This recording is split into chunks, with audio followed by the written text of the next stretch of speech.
Hi everyone, and welcome to week 6. So this is an important week for us. We spent a lot of time painting skin, going through a lot of different techniques, theories, methodologies behind painting believable skin. Now we move on to the most important part for the character, and that would be the eyes. You can paint the best skin in the world, but if you don't nail the eyes, then all of it's lost. So before we actually get into painting, I want to talk a bit about the structure of the eye in the model and how I've had it set up by Ben and how it's typically set up at most of the shops that I work at. So we're going to open up the model in Maya, and I'm just going to hide the head and take a look at the eyes. So as you can see right off the bat, we have the cornea geo, which is going to be the lens on basically the lens on top of the sclera and the iris. Now, the way eyes are modeled will vary from studio to studio. I've been at studios where they've modeled anatomically correct every single section of the eye and every single aspect of the eye, and everything separate. I don't think we need to go that far. For me, eyes, the kind of mantra I keep in mind is less is more. So with regards to modeling, we want to keep it, simple and clean. So for the cornea, we're not going to do much with the cornea in terms of painting. We will put a warble displacement on it, so it's not a perfectly clean reflection. And basically we'll put the tileable warble on top and then paint it out just on the bulge, the corneal bulge, because that area we want to have perfectly crisp clean right in front of the iris. But besides that, we're not going to paint color maps or anything like that because it's going to be transparent. So that's going to be pretty straightforward, and we will go through painting that map in Mari, and it'll take about 5 minutes to do, not really that big a deal. So I'm going to hide those. And next you're going to see some more geo here. Now this geo here is for the tear line, and this is important to get that kind of wetness right on where the eye meets the eyelid. Again, don't need to paint anything for these. We just apply a kind of almost a glass shader to it, and we'll be done with those. So I'm going to hide that as well. Now we move on to the caruncula. Now this is kind of the membrane muscle ligament that connects the eye. That is a connection point from the eye to the head. Technically, there's more to it. There's going to be something called the conjunctiva as well. That kind of is a sheath that sits around the eye.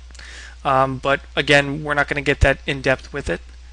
This setup is perfectly adequate for getting photoreal eyes, especially for hero characters. The most important piece of geometry is, and I'm just going to isolate this eye here, is the sclera. Now this sclera is built in with the iris, so there's a really nice soft soft edge from the iris to the sclera. I think that's very important. Too many times people make this edge way too crisp and sharp, and it ruins the look of an organic eye. So if we go into Photoshop and take a look at a photograph of an eye, you can see that this edge here is very soft and blurry, and we're going to accentuate that to get this look, but it falls short if we have an eye that has a really hard edge, because on glancing angles, ranking angles, that is going to catch and look really Pixar-y. So when you guys in the future, if you're building eyes or working with eyes, make sure this edge is nice and soft. And another very important part is having a concave shape for the iris. Extremely important for shading correctly and getting that sense of caustics in the eye, from the dark shadowing from the upper eye, the upper iris to the lower iris when light hits it. That's going to be a very, very important part of getting depth in the eye. Without it, a lot of people will model that iris flat, and it just ends up looking exactly that. It looks very flat. So keep that in mind. Sometimes people will model out the pupil. They'll just cut out a circle for the pupil. That's fine. I think that's, for a production purpose, that's typically the best way to go, so rigging can animate that pupil so they can dilate it as needed. But for our purposes, we're not rigging anything, so this is going to be okay, because inevitably we're just going to paint black in there anyway and leave it as that in the color and the spec, and 50% gray in the displacement, so we don't get any weird displacing.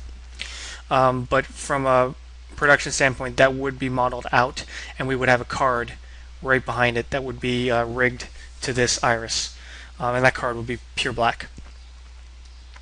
But as it stands, this is the typical setup that I have for an eye. In terms of UVing, I don't think we went through the UVs for these eyes, but that's okay. If I bring up the UVs right now, I'll give you a quick view of how it's set up. Now, again, this is a question of resolution. Sometimes I'll take this entire sclera with the pupil, with the iris and the pupil, and make it one map, and then have two eyes, and then set those maps to 2K, because that should be plenty of resolution. But again, it's a question of how close we get to the character and whatnot. I found this to be adequate for our needs. This map is going to be 4K, so essentially we're having a little bit more than 2K resolution for this entire eye. But then the iris is around here, so we got to keep that in mind when we're painting. And however, I always find that a 4K map for UVs like this is plenty of resolution, especially because this is way more resolution than we get around the eyelids of the face. So if this will hold up versus that the eyelids around the face, then we're going to be fine. And typically we don't get that close to the iris. If we do, then it's kind of a one-off shot, and we make sure that everything's super high res. But even a 4K map at this UV set will stand up perfectly fine against a 2K final output directly up close on the iris. Another thing that people are doing nowadays, and you may see it a little bit in this model, is that people are taking some really great ZBrush sculpting into these irises and getting those ridges and those bumps to get more depth and interest.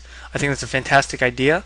We're not going to cover that, obviously, but I recommend that if you do that, personally, I would paint the iris first and use that in ZBrush to inflate and smooth to get the basic shapes, and then to accent that based off of the color maps, so that way it'll line up one-to-one, because the irises that we're going to be painting are directly from photographs.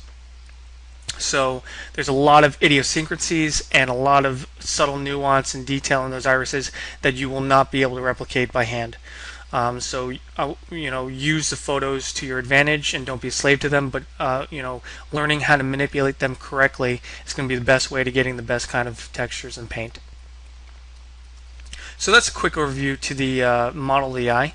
Now we're going to move into Mari and Photoshop, and I'm going to go into the process, my process in which I paint eyes. And it's a little bit different than the process I've shown you before, because I'm going to be primarily in Photoshop, but you're going to see very quickly why that's a bit more of an advantage than doing it all in Mari. So let's take a look.